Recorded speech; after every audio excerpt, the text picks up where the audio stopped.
আসসালামু আলাইকুম। শুক্রবারে আসলে জুমার নামাজের পরে খাওয়া দাওয়া করে 3:30টায় যে কোনো প্রোগ্রামে হাজির থাকা এটা আসলে অনেক কঠিন। এরপরেও এখানে যে কজন দেখতে পাচ্ছি আমি আসলে সংখ্যার চেয়ে মানে সিরিয়াসনেস খুবই গুরুত্বপূর্ণ। আসলে এখানে অনেক মানুষ, এই অর্থে যে আজকে প্রোগ্রামে অনেকগুলো হাই ভোল্টেজ প্রোগ্রাম, এর মধ্যেও এরপরে চারতলা বেয়ে এ পর্যন্ত চলে আসা। তো যারা এসছেন তাদের সবার প্রতি অনেক কৃতজ্ঞতা, অনেক শুক্রিয়া। আমি প্রথম কয়েকটা ডিসক্লেইমার বলে নেওয়া দরকার। প্রথমত, আমি তো আসলে একাডেমিশিয়ান না, যদিও একটা বিশ্ববিদ্যালয়ে পড়াই, কিন্তু ওটা গৌণ সবার কাছে। সবাই আমার এই রাজপথের আহ মানুষ হিসেবেই চেনে, এটা আমার জন্য আনন্দের। তো আজকে আমার ধারণা যারা দু চারজন এসছে এরা হয়তো আমাদের শিরোনামের জায়গা থেকেই আসতে পারে বলে আমার বিশ্বাস। তো আমি যেটা কয়েকটা ডিসক্লেইমার বলবার কথা, সেটা হলো যে যেটা কোনোভাবেই আমি আজকে করব না যে আমি যে কথাগুলো বলবো এটা রেফারেন্সিং করতে যে যে কোন বইয়ের কততম পৃষ্ঠায়, মানে এটা যেন একদম একটা রেফারেন্সিং লাইব্রেরি হয়ে না ওঠে। আমার আলাপের জায়গা থাকবে যে আমি হয়তো কিছু নোকতা দিয়ে যাব খুবই বিচ্ছিন্ন ভাবে, আমাদের এই আলোচনার সাথে যেটা সম্পর্কিত মনে হবে আমার কাছে বিচ্ছিন্ন ভাবে। বিভিন্ন গল্প আমি আপনাদের সাথে একদম ইনফর্মাল ওয়েতে বলবার চেষ্টা করব। সুতরাং আমি ধরে নিচ্ছি লোকজন কম থাকার সুবিধা হলো এটা, যেটা একটা বড় প্রোগ্রাম, সুতরাং সেই চাপ আমার মাথায় নাই।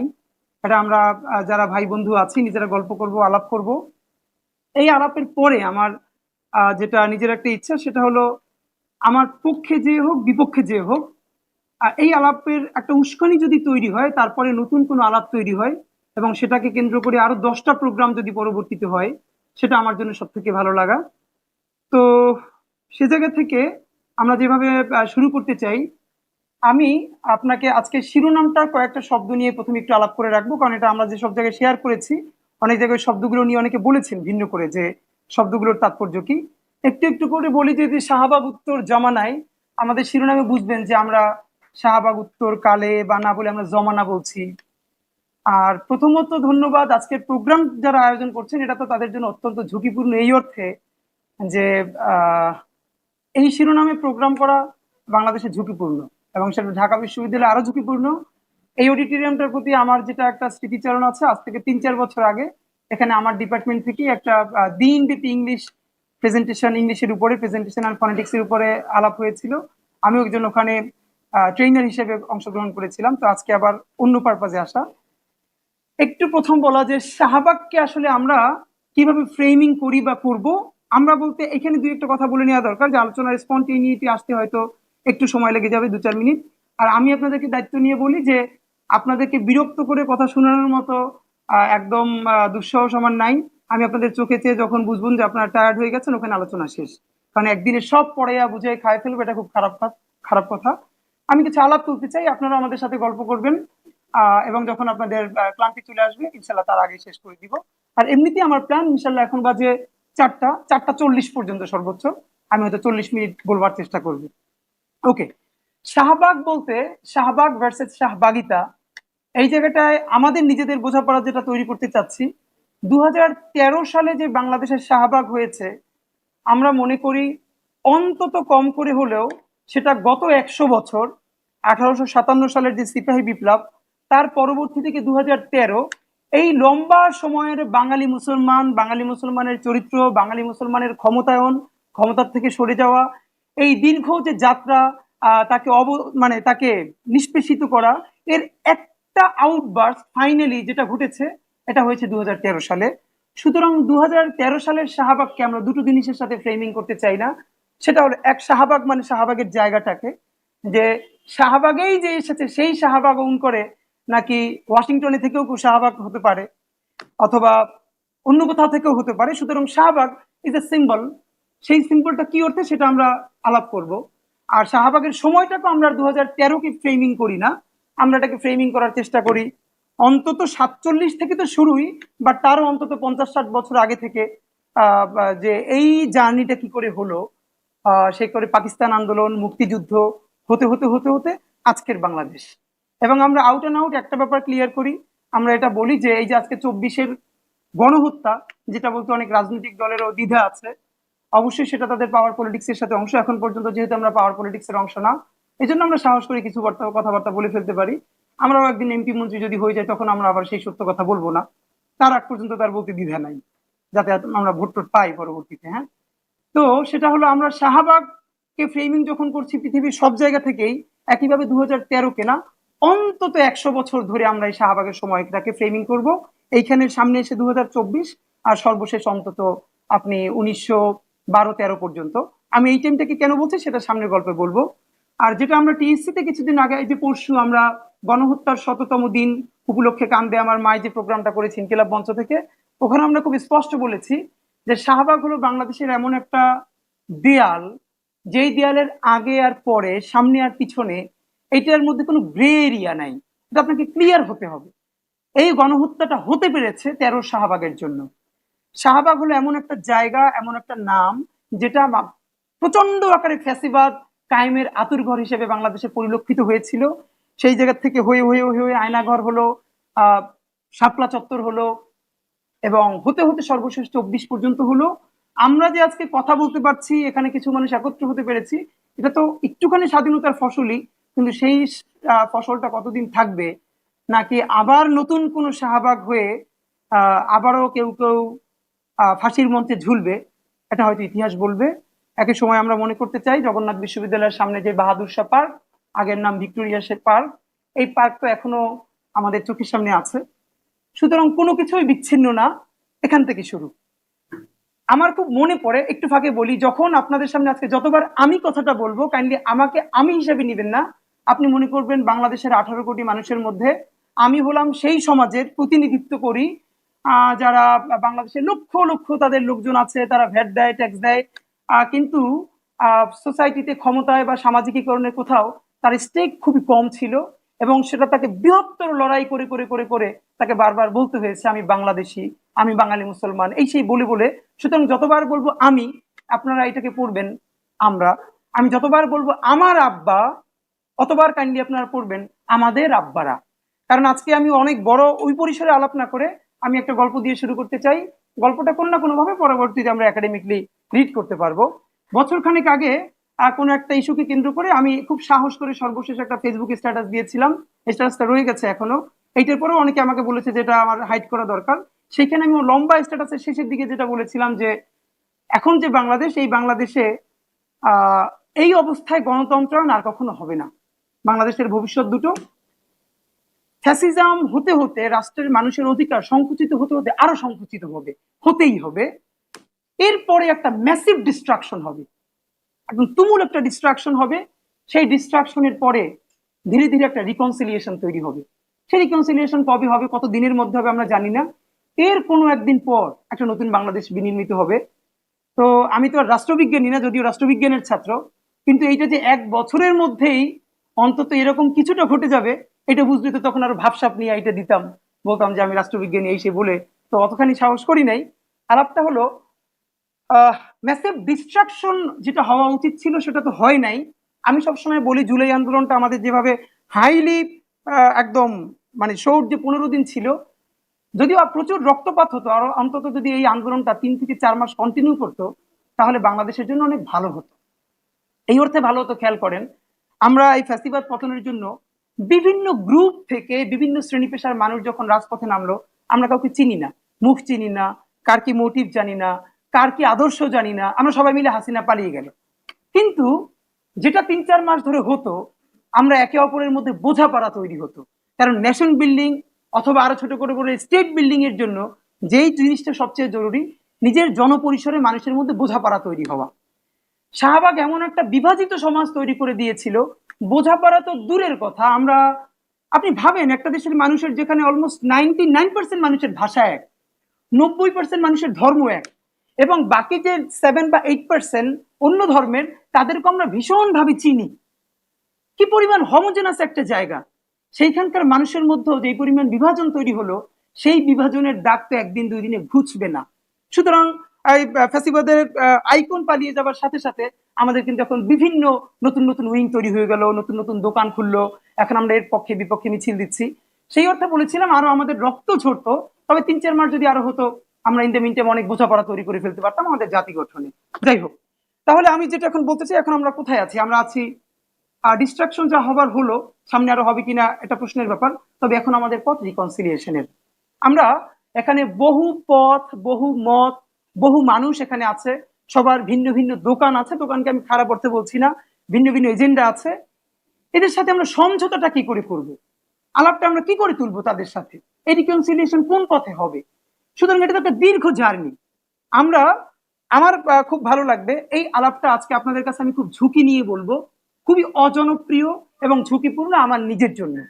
এরপর আমি এই অর্থে বলবো যে আজকে তো আমরা কোনো সিদ্ধান্ত গ্রহণ করবোই না। আপনারা এখান থেকে যেই কজন লোক আছেন সবাই বাড়ি গিয়ে 5 দিন 10 দিন 1 মাস পরেও প্রত্যেকে যদি ভিন্ন করে এই শব্দগুলোকে একটা ভাবনার খোরাক তৈরি হয়, আলোচনার উস্কানি তৈরি হয়, এবং আপনারা সবাই ভিন্ন ভিন্ন আবার ভাবতে শুরু করেন এবং কথা বলতে শুরু করেন, আমার ধারণা পক্ষে বিপক্ষে এই বাইরে বাইরে করতে করতে আমরা একটা সময় কাছাকাছি বিন্দুতে ইনশাল্লাহ চলে আসতে পারবো, এবং সেই বিন্দুকে ধারণ করে আমরা একটা নতুন বাংলাদেশ বিনির্মাণ করতে পারবো বলে আমরা স্বপ্ন দেখি। গল্পটা প্রথম বলি। আমি ঢাকা বিশ্ববিদ্যালয়ে যখন পূর্ব প্ল্যান ইন্টার ফার্স্ট ইয়ার থেকে আমার পরিচয় দেই, এই পরিচয়টা আপনার জন্য জানা এই জন্য জরুরি যে বাংলাদেশের সামাজিক প্রেক্ষাপট, এই যে শাপলা শাহবাগ মাঝখানে একটা অবস্থান, এই জন্য আপনার জন্য হেল্পফুল হবে। আমার আব্বা একজন আলেম, মাদ্রাসার প্রিন্সিপাল এবং মসজিদের ইমাম, এবং আমার কমিউনিটিতে তিনি অত্যন্ত সংগ্রামী একজন মানুষ বলে পরিচিত এবং সর্বজন শ্রদ্ধেয় আলেম। আমরা ভাই বোন সকলেই একটা সময় পর্যন্ত মাদ্রাসায় পড়েছি, এরপরে বিশ্ববিদ্যালয়ে পড়েছি। এই কথা বলবার কারণ, ফাঁকে যেটা বলে নেওয়া দরকার, আমার আব্বা শুধু আলেমই অত্যন্ত রক্ষণশীল একজন মানুষ। আর মানে ইসলাম প্রশ্নে তিনি যতটুকুন বোঝেন এখান থেকে তিনি সরতে রাজি না। তিনি যতদূর জানেন ওটা মানার জন্য সর্বোচ্চ চেষ্টা করেন। তো আমার আব্বা কোনোভাবে আমাকে বিশ্ববিদ্যালয়ে পড়াবেন না, তার ইচ্ছা আমাকে আল আজহার ইউনিভার্সিটিতে পড়াবেন। ছোটবেলা থেকে আমি আরবিতে ভালো ছিলাম, এই স্বপ্ন আমার মধ্যে দীর্ঘদিন মানে তাড়িত হয়েছিল। ইন্টারের প্রথম দিকে একটু একটু চিন্তা আসতে শুরু করলো যে তাহলে ভার্সিটি পরীক্ষা দিব কি দিব না। আমার আব্বা খুবই অনড়, তার পয়সায় তার ছেলেকে তিনি বিশ্ববিদ্যালয়ে পড়াবেন না, এটা তার হিসাব। তো একটা গল্প আপনাদেরকে বলি। আমি যখন ইন্টারমিডিয়েট পরীক্ষা দেই তখন আব্বার হঠাৎ চিন্তায় পরিবর্তন ঘটলো। একটা শর্তে তিনি আমাকে বিশ্ববিদ্যালয়ে ভর্তি কোচিং করতে দিবেন, মানে ভর্তি হতে দিবেন। শর্তটা কি সেটা বলার আগে আপনাদেরকে একটা ঐতিহাসিক ঘটনা বলি। ঘটনাটা আপনারা গুগল করলে অল্প পাবেন, এটা নিয়ে আলাপ হওয়া দরকার। যেটা আপনি সার্চ দিলে পাবেন যে কুলকাঠি হত্যাকাণ্ড। এইটা ব্রিটিশ আমলে যেই কটা খুব বাজে হত্যাকাণ্ড হয়েছে মুসলমানের উপর, এর একটা হলো কুলকাঠি হত্যাকাণ্ড। এখান থেকে আমার বাড়ি 3 থেকে 4 কিলোমিটার দূরে। আমি ছোটবেলা থেকে, আমার আব্বা যেহেতু মসজিদের ইমাম এবং উপজেলা জেলা শহরের ম্যাক্সিমাম বড় প্রোগ্রামে তিনি দোয়া করতেন, যত শহীদদের নামে দোয়া করতেন, শহীদে বালাকোট এরকম বলতে বলতে তিনি সবসময় যে কুলকাঠির শহীদদের কথা বলতেন। এই গ্রুমিংটা আমরা শুনি যে কুলকাঠির শহীদ এই সেই। তাহলে বই পুস্তক পড়ার আগে এই গল্পটা যেরকম জেনেছি, কুলকাঠিতে পাশাপাশি এটা হলো ঝালকাঠি জেলার নলছিটি উপজেলার 2টি ইউনিয়ন, একটা হলো পোনাবালিয়া, একটা হলো কুলকাঠি, পাশাপাশি ইউনিয়ন। পোনাবালিয়ায় বিখ্যাত একটা হিন্দু মন্দির আছে, শিব মন্দির, এবং এখানে ঐতিহাসিক একটা শিব মেলা হয়। এটা আগে 15 দিন 20 দিন ধরে হতো, এখন ছোট হতে হতে 3 দিন 5 দিন ধরে হয়। এর মানে অনেক হিন্দু জনগোষ্ঠীর মানুষ সেই শিববাড়ির মেলায় যেতেন। আর তারই পাশে মুসলিম কমিউনিটিও প্রচুর। সেখানে একটা মসজিদ আছে। গল্পটা এরকম যে শিববাড়ির মন্দিরে যারা উপাসনা করতে যেতেন তারা তো বিভিন্ন পথ থেকেই যেতেন। তো একটা মসজিদের পাশের রাস্তা, ওখান থেকেও তারা হিন্দু জনগোষ্ঠী যারা তাদের স্বাভাবিকভাবেই তাদের ঢোল অথবা তাদের বাদ্য বাজাতে বাজাতে ওখান থেকে যেতেন। এইটা তখনকার যারা আবার মুসলমান যারা মসজিদে নামাজ পড়তো আসর বা জোহর, এই সময় তারা বাদ্য বাজাতে বাজাতে যেতেন। এটা তাদের অনেকটা মনোকষ্টের কারণ হলো। আমি চাইলে ওই সময়ের একদম প্রত্যেকটা নাম বলে বলে আমি আপনাকে বলতে পারবো, কিন্তু আমি মনে করি এটা একটা অকাজ। কারণ হলো আপনি চাইলে তো নামগুলো বের করতে পারবেন, আলোচনার গল্প থেকে তখন নামই চলে যাবে। আমি কোনোভাবে এইভাবে আলোচিত হতে চাই না যে এই ভদ্রলোক প্রচুর তথ্য জানে, প্রচুর বই টই পড়ে। আমার বরং এইটা বললে আমার ভালো লাগে যে আমি রাস্তাঘাটে রাজপথে আমরা যা দেখি এখান থেকে শিখি। বই শেখার একটা অংশ, কিন্তু লাইব্রেরি হয়ে ওঠার মতো কি বলবো যে এইটা আসলে আমাদের ভালোবাসার জায়গা না। গল্পটা হলো এরকম যে মুসলমানরা হিন্দু কমিউনিটির সাথে 3 থেকে 4 বার বসলেন যে কাইন্ডলি এই পথটা ব্যবহার না করে অন্য পথ থেকে তারা যেতে পারে কিনা, অথবা নামাজের সময় যখন মসজিদ থেকে তারা যান মসজিদের সামনে থেকে, তখন যেন অন্তত তাদের বাদ্যযন্ত্র না বাজিয়ে এখান থেকে যেন শান্তভাবে যান। এইটা কিন্তু বাংলাদেশের এখন কালচার। আমি এখন যেখানে আমার জন্মস্থান নলছিটিতে, আমার বাসার 5 মিনিটের মধ্যে অন্তত 5টা বড় মন্দির, এবং আজীবন দেখেছি আজানের সময় তারা ওই সময়টা কিছুক্ষণ বন্ধ রাখেন, এটা কোনো মুসলিম কমিউনিটিতে বলে দিতে হয় না, তারা নিজেরা করেন। আবার হিন্দুদের মন্দিরের পাহারা তো মুসলমানরা দেয়, এটা আমাদের ঐতিহ্য। যেটা হলো, এটা নিয়ে একটা বিরাট ইস্যু হয়ে গেল। ইস্যু হতে হতে আমি আপনাদেরকে জাস্ট এটুকুন বলি যে মুসলমানরা এটা নিয়ে প্রতিবাদ করলেন দীর্ঘ করে। সময়টা 1927 সালে 2রা মার্চ মুসলমানরা বললেন যে আজকে শিববাড়ি মন্দিরে এখান থেকে ঢোল বাজে আমরা যেতে দিব না।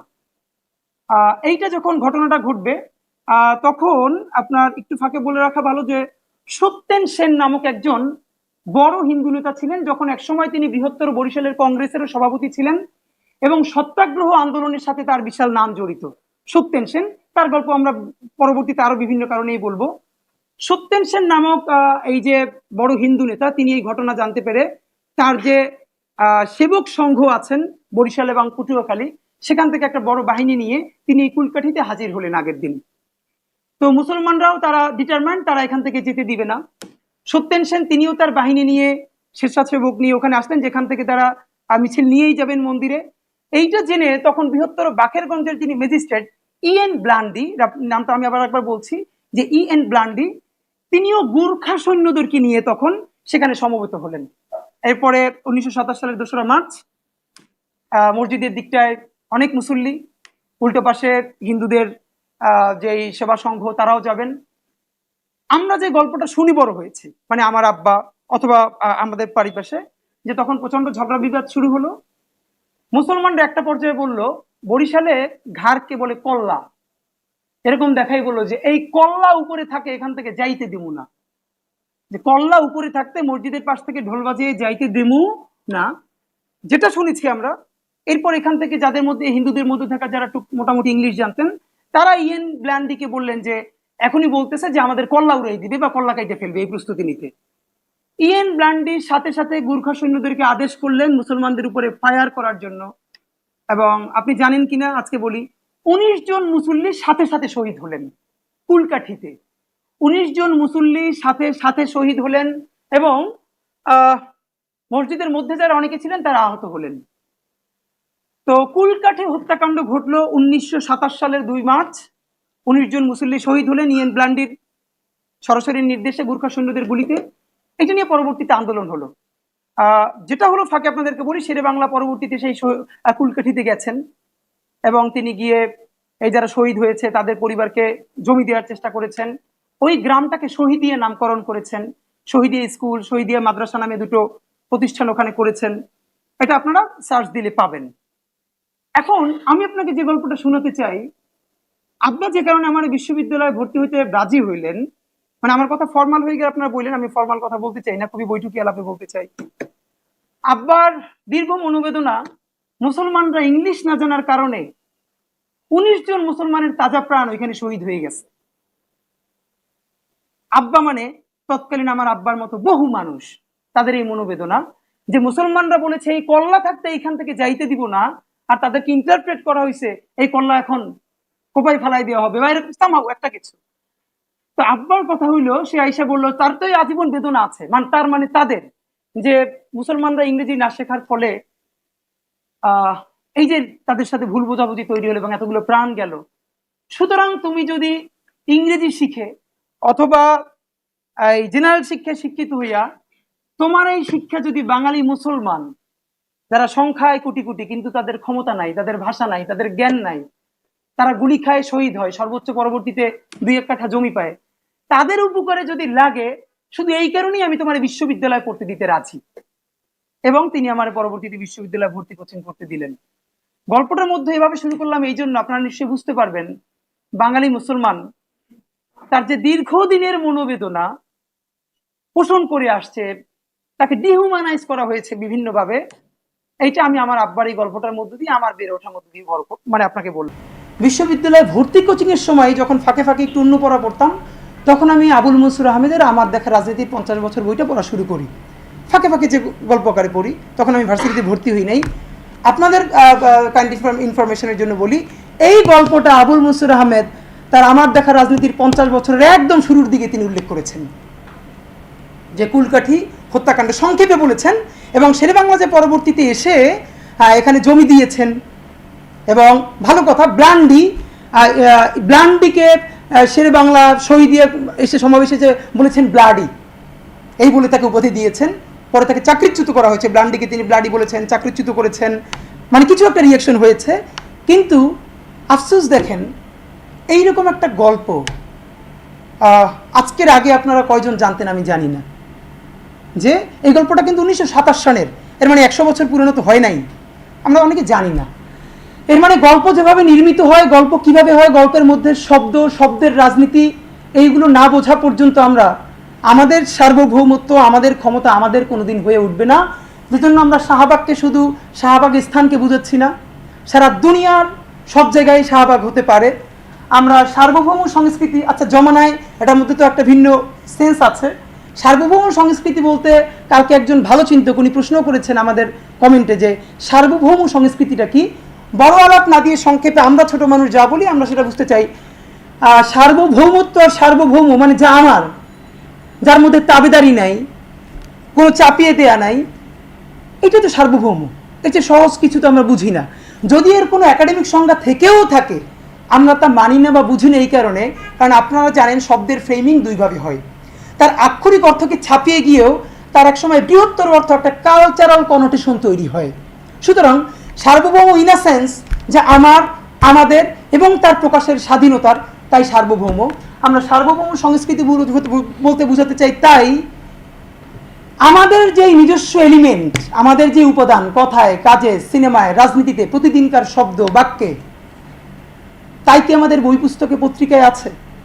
আমি যা প্রতিদিন বলি, দেখি, খাই, সেইটা যদি পত্রিকায় ওঠে, সেইটা কি সুশীল হয়ে ওঠে বা প্রমিত হয়ে ওঠে অথবা শুদ্ধ হয়ে ওঠে?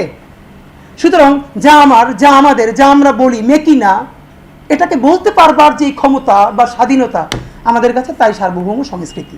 সুতরাং শাহবাগ উত্তর জামানায় সার্বভৌম সংস্কৃতির নিশানা কি হবে, এটা নিয়ে আমরা সবাই ভিন্ন ভিন্ন আলাপ করব। সবাই মিলে একটা একটা আমরা প্ল্যান করব। অনেকগুলো নিশানা যদি দাঁড়িয়ে যায়, সেই নিশানার দূরত্ব কিভাবে কমিয়ে কমিয়ে কমিয়ে কমিয়ে অন্তত একটা নিশানা তৈরি করা যায়। এর মানে গল্প যেভাবে নির্মিত হয়, গল্প কিভাবে হয়, গল্পের মধ্যে শব্দ, শব্দের রাজনীতি, এইগুলো না বোঝা পর্যন্ত আমরা আমাদের সার্বভৌমত্ব, আমাদের ক্ষমতা আমাদের কোনোদিন হয়ে উঠবে না। যেজন্য আমরা শাহবাগকে শুধু শাহবাগ স্থানকে বুঝাচ্ছি না, সারা দুনিয়ার সব জায়গায় শাহবাগ হতে পারে। আমরা সার্বভৌম সংস্কৃতি, আচ্ছা জমানায় এটার মধ্যে তো একটা ভিন্ন সেন্স আছে। সার্বভৌম সংস্কৃতি বলতে কালকে একজন ভালো চিন্তক উনি প্রশ্ন করেছেন আমাদের কমেন্টে যে সার্বভৌম সংস্কৃতিটা কি। বড় আলাপ না দিয়ে সংক্ষেপে আমরা ছোট মানুষ যা বলি আমরা সেটা বুঝতে চাই। সার্বভৌমত্ব আর সার্বভৌম মানে যা আমার, যার মধ্যে তাবেদারি নাই, কোনো চাপিয়ে দেয়া নাই, এটা তো সার্বভৌম। এর চেয়ে সহজ কিছু তো আমরা বুঝি না। যদি এর কোনো একাডেমিক সংজ্ঞা থেকেও থাকে, আমরা তা মানি না বা বুঝি না এই কারণে, কারণ আপনারা জানেন শব্দের ফ্রেমিং দুইভাবে হয়। তার আক্ষরিক অর্থকে ছাপিয়ে গিয়েও তার এক সময় বৃহত্তর অর্থ একটা কালচারাল কনোটেশন তৈরি হয়। সুতরাং সার্বভৌম ইন আ সেন্স যে আমার, আমাদের এবং তার প্রকাশের স্বাধীনতার, তাই সার্বভৌম। আমরা সার্বভৌম সংস্কৃতি বলতে বোঝাতে চাই তাই আমাদের যে নিজস্ব এলিমেন্ট, আমাদের যে উপাদান কথায়, কাজে, সিনেমায়, রাজনীতিতে, প্রতিদিনকার শব্দ বাক্যে, তাই কি আমাদের বই পুস্তকে পত্রিকায় আছে? আমি যা প্রতিদিন বলি, দেখি, খাই, সেইটা যদি পত্রিকায় ওঠে, সেইটা কি সুশীল হয়ে ওঠে বা প্রমিত হয়ে ওঠে অথবা শুদ্ধ হয়ে ওঠে? সুতরাং যা আমার, যা আমাদের, যা আমরা বলি মেকি না, এটাকে বলতে পারবার যে ক্ষমতা বা স্বাধীনতা আমাদের কাছে, তাই সার্বভৌম সংস্কৃতি। সুতরাং শাহবাগ উত্তর জামানায় সার্বভৌম সংস্কৃতির নিশানা কি হবে, এটা নিয়ে আমরা সবাই ভিন্ন ভিন্ন আলাপ করব। সবাই মিলে একটা একটা আমরা প্ল্যান করব। অনেকগুলো নিশানা যদি দাঁড়িয়ে যায়, সেই নিশানার দূরত্ব কিভাবে কমিয়ে কমিয়ে কমিয়ে কমিয়ে অন্তত একটা নিশানা তৈরি করা যায়। আমি আপনাদেরকে একটা গল্প আবুল মনসুর আহমেদের প্রসঙ্গ টেনে যেহেতু বললাম, এই আলোচনায় আজকে আবুল মনসুর আহমেদ অত্যন্ত জরুরি একজন ব্যক্তিত্ব, যারে না বুঝলে, পাঠ না করলে আমাদের আলাপগুলো সংক্ষিপ্ত থেকে যাবে বা ধরা যাবে না। দুটো তার ছোট গল্প বলি। আবুল মনসুর আহমেদের আত্মকথা, যেখানে যেটা অনেকেই জানে না, আমার দেখা রাজনীতি প্রিয় না। আবুল মনসুর আহমেদ গল্প লিখলেন মুসলমানি কথা নামে, বাচ্চাদের জন্য শিশুতোষ বই। আপনারা জানেন তিনি রাজনীতিবিদ, তিনি ভালো। আবুল মনসুর আহমেদ মুসলমানি কথা নামে উনি যেটা লিখলেন, এটার প্রকাশক হিসেবে ভট্টাচার্য অ্যান্ড সন্স। সংক্ষেপে গল্পটা বলে যাই। ভট্টাচার্য অ্যান্ড সন্স কোম্পানি খুবই তখন বিখ্যাত কলকাতায়, তাদের সাথে এগ্রিমেন্ট হলো বইটই জমা দিয়ে দিলেন। ওনাকে একদিন বললেন যে একটু অফিসে আসতে হবে, গাড়ি পাঠালেন। গাড়ি পাঠিয়ে চাটা খাওয়িয়ে তাকে পরামর্শ দিলেন যে এই গল্পের মধ্যে কিছু শব্দ আছে, কাইন্ডলি আপনার একটু পাল্টাই দেওয়া লাগবে। তো অনেক গল্পের শেষের যেটা, এর মধ্যে আল্লাহ, খোদা, বেহেশত এরকম শব্দগুলো আছে। সুতরাং এই শব্দগুলো তো বাংলা না, এই শব্দগুলো হলো আরবি বা ফার্সি। যেহেতু বাংলা বই, আপনি এইগুলোর একটু বদলাই দেওয়া যায় কিনা। উনি রিজিড থাকলেন যে এরকম তো বদলান যাবে না। ওনাকে দ্বিতীয় পরামর্শ দিলেন, তাহলে একটা কাজ করেন, এইটার নিচে আপনি ফুটনোট দিয়ে দেন, আল্লাহ মানে ঈশ্বর, তারপরে হলো বেহেশত মানে স্বর্গ, রোজা মানে উপবাস, ফুটনোট দেন। উনি বলবার চেষ্টা করলেন যে বাচ্চাদের বইতে এরকম ফুটনোট দিলে ভালো লাগবে না। সর্বশেষ বললেন তাহলে একটা কাজ করেন, সবার শেষে শব্দার্থ হিসেবে দিয়ে দেন। তো উনি যেটা বললেন, ওই সময় ওনার সাথে 1000 টাকার কন্ট্যাক্ট হয়েছে, ওনাকে 1000 টাকা দিবেন, 100 টাকা অ্যাডভান্স করেছেন। সে সময় ওনার জন্য এই টাকাটা অত্যন্ত জরুরি, না বলতে পারে আরও কঠিন। কিন্তু ভাইবেন এটা 1920 থেকে 30-এর সময়ের গল্প, যখন ওদিকে কুলকাঠিতে একটা গণহত্যার মতো হয়ে গেছে। তখন মুসলমানি কথা নামক একটা গল্প, এই গল্পে যেই শব্দগুলোর শত বছর ধরে মুসলমানরা চেনে, হিন্দুরা চেনে না এমন না। হিন্দুরা কি আল্লাহ চেনে না? আমরা কি ভগবান চিনি না? আমরা কি উপবাস চিনি না? সেটা কি রোজা দিয়ে আমাদেরকে ট্রান্সলেট করতে হয়? সবাই জানে।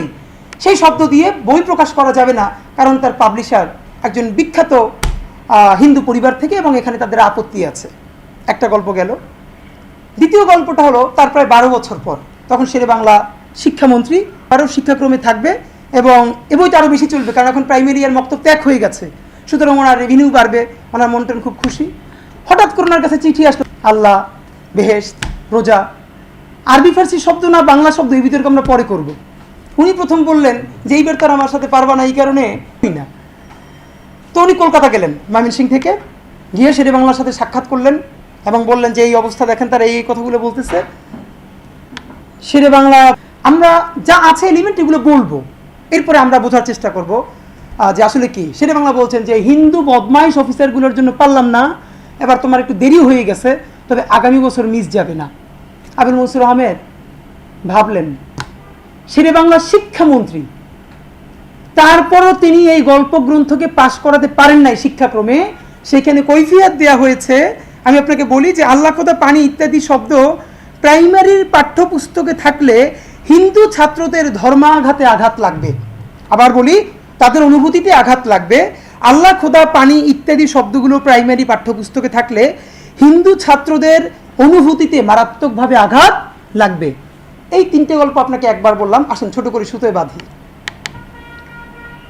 এই শব্দগুলো হিন্দুদের জন্য অফেন্সিভ কোনো শব্দ না, যেমন আমাদের জন্য ভগবান, ঈশ্বর, উপবাস, মাসি পিসি অফেন্সিভ না, এগুলো আমাদের আপন শব্দ। একইভাবে হিন্দু সমাজে এই শব্দগুলো অফেন্সিভ হওয়ার কোনো কথা না। 700, 800, 1000 বছর ধরে এই শব্দের সাথে তারা পরিচিত। কিন্তু আবুল মনসুর আহমেদের সময় শিক্ষামন্ত্রী শেরে বাংলা হওয়া সত্ত্বেও তিনি এটা পাশ করতে পারলেন না, কারণ হলো ধর্মানুভূতিতে আঘাত হানবে। তাহলে 1927 সনে অশিক্ষিত কৃষক মুসলমানরা, তাদের মসজিদ ভাঙা, তারা দাবি করলেন যখন নামাজ পড়ি তার পাশ থেকে এরকম এত বড় হিন্দুদের র্যালি যদি যায়, ঢোল ডুম্বুরা বাজাতে বাজাতে আমাদের ধর্মের অনুভূতিতে আঘাত লাগে। এইটা হলো সাম্প্রদায়িকতা। এই সাম্প্রদায়িক উস্কানিকে জবাব দেয়া হলো গুলি করে, 19 জন মানুষকে হত্যা করে, অসংখ্য মানুষকে আহত করে। আর আল্লাহ, খোদা শব্দ, আপনি ভাবেন, আপনি ফ্রেমিংটা বোঝার চেষ্টা করেন যে এই শব্দগুলো থাকলে হিন্দু শিক্ষার্থীরা আঘাত পাবে, এই জন্য শব্দগুলো রাখা যায় নাই। যদিও তখন মুসলমানদের হাতে ক্ষমতার স্টেক আছে। কিসের ক্ষমতা আপনি বলেন? কিসের শাহবাগ উত্তর কাল? এই সময় কোনোভাবেই শাহবাগ উত্তর কাল না, এটা আপনাদেরকে ডেকে আনার জন্য বলেছি। আমরা আরো দীর্ঘ সময় শাহবাগিতার মধ্যেই থাকবো। এই যুগ শাহবাগের যুগ। মানে আপনারা বিব্রত হয়ে যাচ্ছেন মনে হয়, ফ্রেমিং করলাম একটু একটু করে। তাহলে আমি আপনাকে আবুল মনসুর আহমেদের 2টো গল্প থেকে বলবার চেষ্টা করলাম, 47-এর আগে মুসলমানরা বা মুসলমানি। এবং আরেকটা কথা বলি, করোনার কালে অনেকগুলো তো ওয়েবিনার হতো। একটা ওয়েবিনারের কার্ড আমার খুব চোখে পড়লো, তখন সেটা নিয়ে ফেসবুকে পোস্ট দিয়েছিলাম। কোট অ্যান্ড কোট এরকম ওয়েবিনারের বিষয়টা যে সনাতনী বাংলাকে নষ্ট করে দিচ্ছে মুসলমানি বাংলা। আই রিপিট, এই যে দীর্ঘদিনের ফোর্ট উইলিয়াম থেকে যে বাংলা তৈরি হয়েছে বিদ্যাসাগরদের হাত ধরে, সেই বাংলাকে ধ্বংস করে দিচ্ছে মুসলমানি। আপনারা জানেন এটা কলকাতার অ্যাকসেন্টরা এভাবে বলে, এবং খুব স্যাটায়ার করে বাজেভাবে মুসলমানি কথাটা তারা বলে, এবং তারা বলতে চায় মুসলমানি বাংলা তো বাংলা না। যদিও আবুল মনসুর আহমদ ভট্টাচার্য সান্সের সাথে প্রকাশনা যখন বাতিল হয়ে আসে তার কন্ট্রাক্ট, তখন একটা কথা তাকে বলে এসেছিলেন, 56 ভাগ বাঙালির মুখের কথারেও আপনার বাংলা মনে হয় না। আপনারা জানেন দুই বঙ্গ যখন একসাথে, তখন অলমোস্ট 56 ভাগ বাঙালি হলো মুসলমান। তিনি বললেন যে 56 ভাগ বাঙালির মুখের শব্দকেও আপনার বাংলা মনে হয় না। তো আসেন আমরা এই পর্যন্ত কিছু কথাবার্তা বললাম, এরপরে আমি আরও বিচ্ছিন্ন কয়েকটা আপনার গল্প বলবো। এই গল্পের শেষে আমরা আপনাদেরকে একটা সুতোয় বাঁধার চেষ্টা করব। 47-এর আগ পর্যন্ত এই গল্প করছেন রয়েছে বেলেতে খালিদ মহিউদ্দিন। খালিদ মহিউদ্দিনকে নবনীতা চৌধুরী বলছেন, দেখেন 2014, 18, 24 তিনটে যে নির্বাচন হয় নাই, ভোট হয় নাই, এইটা জানতে কি আপনার রাষ্ট্রবিজ্ঞান পড়া লাগবে? আপনার নির্বাচন কমিশনে আপনার দীর্ঘদিন কাজ করা লাগবে? আপনার একটাই তো নির্বাচন হলোই না 14তে, পরেরটায় রাতের ভোট দিনই হলো, মানে কি হলো না হলো আপনাদের সবাই জানেন। নবনীতা চৌধুরী বলছেন, দেখেন এই যে ভোট হয় নাই, এর কোনো কনক্রিট এভিডেন্স কি কারো কাছে আছে? ভোট যে মানুষ দিতে পারছে না, কই কনক্রিট এভিডেন্স তো আমরা কোথাও দেখছি না। আর ভোট হয় না, রাতে ভোট হয়েছে, কই এর তো কোনো ডকুমেন্টেশন নাই, মানুষেরা তো মোবাইল টোবাইল দেখি না তো। তখন বলছেন আমরা এগুলো অনুমান করি সার্কামস্ট্যান্সিয়াল এভিডেন্স থেকে। দেখেন এই সময় এই কথাকে বলছে যখন বাংলাদেশের কোটি কোটি মানুষ জানে ভোট হয় না, রাতে ব্যালট ভরা হয়, কেন্দ্রে গেলে তাকে মারা হয়, তখন দাঁড়িয়ে যদি বলা যায় যে সার্কামস্ট্যান্সিয়াল এভিডেন্স থেকে বলছি হয়তো এরকম কিছু হয়।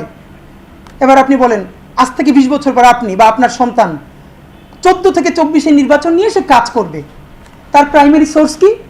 পত্রিকা তো, টিভি তো। কোন পত্রিকা বাংলাদেশে গত 20 বছরে লিখেছে ভোট হয় নাই, সব ব্যালট রাতে ভরে ফেলা হয়েছে? কোন টিভি বলেছে এতগুলো সেন্টারে সব সিল গেলা হয়ে গেছে, একজন মানুষ ভোট দিতে পারে নাই? আপনি তখন কি বলবেন?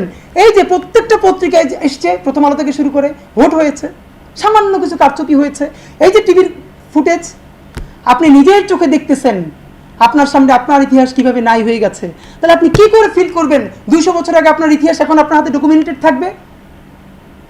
গত 200 বছরের ইতিহাস ধরে টান দেওয়ার আগ পর্যন্ত আপনি বাঙালি মুসলমানের উপর নির্যাতন, শাহবাগ কিছুকে আপনি ধরতে পারবেন না। প্রত্যেকটা জিনিস একই সুতোয় বাঁধা। 71, 47 ছাড়া হয় না, 47 সিপাহী বিপ্লব ছাড়া হয় না। এই গল্পগুলো তো আমাদের সামনে কেউ আনে না।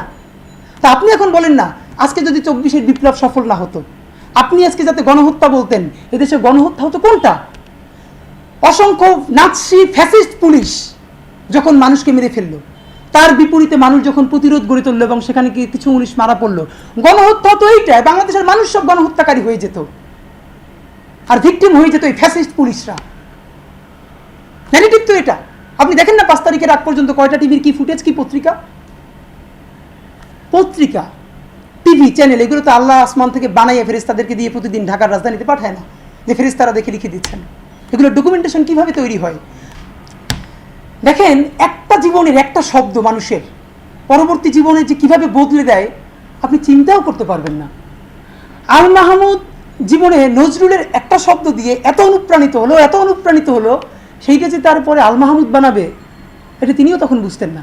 এই জন্য যুদ্ধ করে একজন মানুষ হলেও টিকে থাকতে হয়। দেখেন আল মাহমুদরা আমরা চিনি সেই মানুষ হিসেবে যখন সবাই ধার করা, প্রমিত, কোট আনকোট শুদ্ধ শব্দ দিয়ে নতুন বাংলা সাহিত্য বানায়, যেই শব্দ পড়ে আমি আমার মায়েরে আমার বাপেরে যেই নামে ডাকি, সাহিত্যে তা পাই না, পত্রিকায় তা পাই না।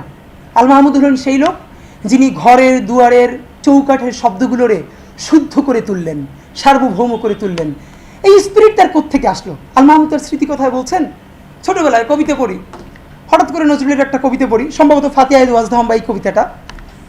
উনি বললেন যে দুটো লাইন আমার মাথায় মারাত্মকভাবে আটকে গেল। আপনাদের ফাতিহায়ে ওয়াজদাহম বা কোন কবিতাটাই সম্ভবত এর মধ্যে দুটো লাইন মনে আছে কিনা, যে গড়াগড়ি দিয়ে কাঁদে কচি মেয়ে ফাতিমা, আম্মা গো পানি দাও ফেটে গেল ছাতিমা। আবার বলছি যে গড়াগড়ি দিয়ে কাঁদে কচি মেয়ে হয়, এরকম কিছু মানুষ তৈরি করবার জন্য। আসেন আল মাহমুদ নিয়ে আরেকটা গল্প বলে আল মাহমুদ প্রসঙ্গ টানি, সবগুলো একসাথে বলছি। 60-এর দশক নিয়ে বাংলা সাহিত্যে অনেক গল্প, 1 আর 2 এর কাছে আমি আসছি এবং তোমরা তাকে নিয়ে তর্ক করতে বাধ্য হও। আল মাহমুদ বলছেন তার সাথে সকল কবি ফজল শাহাবুদ্দিন, শামসুর রহমান বা অন্যরা সবাই আপনারা দেখবেন তৎকালীন ইংলিশ লিটারেচারের স্টুডেন্ট। তা আল মাহমুদের যে কয়টা গালি শুনতে হতো, পড়াশোনা জানে না, ইংলিশ লিটারেচার তো পড়েই নাই, খ্যাত এই সেই, যার কারণে আল মাহমুদ একটা শ্লেষ লিখলেন। সবাই যখন বলে 60-এর দশক বিরাট কিছু করবে করবে করবে, আল মাহমুদ বললেন সবাই বলে ভাঙবো ভাঙবো, কেউ কি কিছু ভাঙ্গে? 60-এর দশক বগল বাজায়, বউ নিয়ে যায় লাঙ্গে। এই যে লাং 40-এ, আজকে তারা মুহুরি থাকতো সর্বোচ্চ। আমার একজন শিক্ষক একটা বিশ্ববিদ্যালয়ের ভিসি হয়েছিলেন, তাকে আমি জিজ্ঞেস করলাম, স্যার আপনি কি 47 আন্দোলন নিয়ে আপনার অবস্থান কি? পাই আমাদেরকে কি মিথ্যা এবং ভুল শেখানো হয়েছে, এই কথা কেউ কেন বলে না? 71 যদি আমাদের হয়, 47 কাদের? বরং গল্প করে বলবার কথা ছিল আমরা সেই জেনারেশন যাদের বাবারা দাদারা 2টা যুদ্ধ করে, তারা যে ন্যারেটিভ নির্মাণ করে আমরা সেই ন্যারেটিভ দেখাবো কিনা। আমি এখানে একটা প্রশ্ন করেছিলাম, আপনারা যে ভারতীয় সিনেমার বিরুদ্ধে বলছেন, গত 50 বছরে বাংলাদেশের সিনেমা হয়েছে কয়টা? এখানে দুটো ইস্যু। একটা হলো ভারত আপনাকে যে ন্যারেটিভ নির্মাণ করতে চায় ভারতীয় সিনেমা আসবে না, ওকে, ভারত বাংলাদেশের কোনো পরিচালককে 10 কোটি টাকা দিয়া সে তখন যদি এখানে সিনেমা বানায় তার ন্যারেটিভ নির্মাণে, আপনি কোন পলিসি দিয়ে তাকে আটকাবেন? আপনি বললেন ভারতের সিনেমা আসবে না, রাইট? নাসিরউদ্দিন ইউসুফ বাচ্চু তার গেরিলা সিনেমায় দেখাচ্ছে মসজিদের ইমাম সাহেব বের হয়ে যখন হিন্দু নারীদের উপরে আক্রমণ হচ্ছে, সে এসে ফতোয়ার মতো বলছে এগুলো সব নিয়ে যাও, ওরা সব গনিমতের মাল। বাংলাদেশের কোন এক্সট্রিমিস্ট মৌলবাদী হুজুরও আপনার নাম ধরে বলতে পারবেন যে হিন্দু মহিলাদেরকে গনিমতের মাল বলেছে, মানে তাদেরকে ধর্ষণ করা যাবে, তাদেরকে রেপ যা ইচ্ছে তাই করা যাবে? কে বলেছে? এটা তো সিনেমা। তো সেই সিনেমা হবে না, আপনি কিভাবে আটকাবেন? দ্বিতীয় বললাম, আপনি আমাকে বলেন গত 50 বছরে আপনার বাংলাদেশের সিনেমা বানাইছেন কয়টা? কারণ গত 50 বছরে যত সিনেমা হয়েছে আমি সিনেমায় দেখি, আমি আমার বাপের চেহারা দেখি, যারা জ্ঞান তো আমি কোনো অপরাধ করতে বা খারাপ কাজ করতে দেখি নাই, অথচ পুরো সিনেমার সব থেকে বাজে ক্যারেক্টারটা আমার বাপের মুখ। আমার বাপ মানে কোটি কোটি বাঙালি মুসলমান যার দাড়ি আছে, টুপি আছে। আপনার বাঙালি সিনেমা বানাইছেন কয়টা? তখন আমি বললাম একটা একটা গল্প বলেন। 47 কেন্দ্রিক সব থেকে, এই যে পাকিস্তানের এই গল্পটা বলে আমরা শেষের দিকে আসবো। দেখেন 47-এর যে দেশভাগ, এই দেশভাগ নিয়ে অনেক বড় বেশি তো সিনেমা হয় নাই, আপনারা খেয়াল করে দেখবেন সব থেকে বেশি সিরিয়াস কাজ করেছে ঋত্বিক ঘটক। তিনি এটা নিয়ে 1962, 60, 61, 62 এই 3টে সময়ে তিনি ট্রিলজি বানালেন, মেঘে ঢাকা তারা, কোমল গান্ধার এবং সুবর্ণরেখা, এই 3টে সিনেমা। আমি 2-3 বছর আগে আমার একদম আগ্রহের জায়গা থেকে এই কেন্দ্রিক যত সিনেমা আছে আমি নোট নিয়ে দেখেছি। সেইখান থেকে আমার মেমোরিতে বলতে পারি, আপনারা নিজেরা কেউ জানেন কিনা, ধরেন যখন 47 হলো, বাংলাদেশ থেকে লক্ষ লক্ষ হিন্দু জনগোষ্ঠীর মানুষ তারা কলকাতায় চলে গেল। এর মানে তাদের ঘর বাড়ি দীর্ঘদিনের আপন স্মৃতি ছেড়ে তাদেরকে যেতে বাধ্য হলো। এটা একটা গল্প। আচ্ছা, ভারতে যেসব মুসলমানরা ছিল তারা কি কেউ পাকিস্তানে এসেছিল? মানে এই পূর্ব পাকিস্তানে, এই বাংলাদেশে 47-এ এসেছিল? একটা সিনেমা পারলে বলেন 47 থেকে শুরু করে এখন পর্যন্ত হয়েছে, যেই সিনেমায় প্রত্যেকটা সিনেমায় পোট্রে করা হয়েছে বাংলাদেশ থেকে পশ্চিমবঙ্গে যে হিন্দুরা যাচ্ছে তাদের ঘর ছেড়ে, বাড়ি ছেড়ে, আত্মীয় স্বজন ছেড়ে, কি করুণ পরিণতি, তারা খালি হাতে চলে যাচ্ছেন। এর চেয়ে তো মর্মান্তিক গল্প আসলেই নাই ভাই। 60% ছিল যারা বাংলাদেশ ছেড়ে ভারতে গেছেন, মহাজির তো অলমোস্ট 40% ছিল যারা ভারত ছেড়ে পাকিস্তানে আসতে হয়েছে ঠিক একইভাবে, যাদের হাতে কিচ্ছু ছিল না। একটা সিনেমা আপনি পাবেন না যেই সিনেমায় পোট্রে করা হচ্ছে ভারতে ঘর বাড়ি আত্মীয় স্বজন ছেড়ে পূর্ব পাকিস্তানে এসে হাজির হয়েছে শূন্য হাতে। সেই সাফারিংসের গল্প একটা সিনেমায় নাই। অথচ এখন দেখেন পশ্চিমবঙ্গ যখন সিনেমা বানাবে তখন তো সে তার ন্যারেটিভ বলবেই। ঋত্বিক ঘটক যখন বলছেন তিনি কলকাতা উদ্বাস্তু দেখছেন, স্বাভাবিকভাবে তিনি তার এই কথাই বলবেন। তাহলে এটা তো প্রত্যাশার জায়গা, বাংলাদেশে বসে যে সিনেমাটা হবে 47 নিয়ে, তখন অন্তত ভারত থেকে বাংলাদেশে যে লোকেরা আসলো তাদের সাফারিংস দেখানো হবে। অদ্ভুত। কলকাতার বয়ানে তা বাংলাদেশে কোনোদিন হলো না। বাংলাদেশের মধ্যে তানভীর মোকাম্মেল সিরিয়াস কাজ করার চেষ্টা করেছেন। তার দুটো সিনেমা, চিত্রা নদীর পারে যেখানে আমরা তৌকির আহমেদ অভিনয় করেছেন, আর একটা হলো সীমান্ত রেখা, একটা ডকুমেন্টেশন করেছেন। দেখেন কি পরিমাণ মানে ন্যারেটিভ নিজেরা নির্মাণ করে। চিত্রা নদীর পারে গল্পের মধ্যে নায়ক নায়িকার একসময় বলছে লাল পিঁপড়া কালা পিঁপড়া, এর মধ্যে একটা গিয়ে বলতেছে যে এই হিন্দু মানে লাল পিঁপড়া নাকি হিন্দু, এরকম করে একটা স্যাটায়ার। একটা কথা খেয়াল করেন, এই গল্পটা অনেক নাটক সিনেমা বিভিন্নভাবে বলা হয়েছে। বাংলাদেশের মুসলমানরা হিন্দুদেরকে গালি দেয় আকাটা বলে। আপনারা অনেকে জানেন কিনা আকাটা মানে তাদের মুসলমানই হয় না, সত্য। আমি এখন যেটা বলবো এটা আপনার স্লাং হিসেবে নিয়েন না, ডকুমেন্টেশন হিসেবে নিয়েন। এই গল্পটা কোনো বইতে কেন নাই? তাহলে হিন্দুরা বাংলাদেশি মুসলমানদেরকে কাটাচোদা বলে। থাকলে তো আকাটা কাটাচোদা দুইটাই থাকতে হবে ব্রাদার। আপনি সব জায়গায় আকাটা পাবেন, পরের শব্দ পাবেন না। শব্দ কিভাবে গুম হয়ে যায়? তো আমি আপনাকে যেটা বললাম, তানভীর মোকাম্মেল সীমান্ত রেখায় দেখাচ্ছেন পশ্চিমবঙ্গ থেকে অনেক গেস্ট এসছেন, যাদের বাড়ি কুমিল্লা, ময়মনসিংহ, এই ভিটায় ছিল, তাদেরকে তিনি ওখানে নিয়ে গেছেন যে এইখানে 47 পরিচালকরা, সিনেমার পরিচালকরা বললেন যে তারা যে ন্যারেটিভ নির্মাণ করে আমরা সেই ন্যারেটিভ দেখাবো কিনা।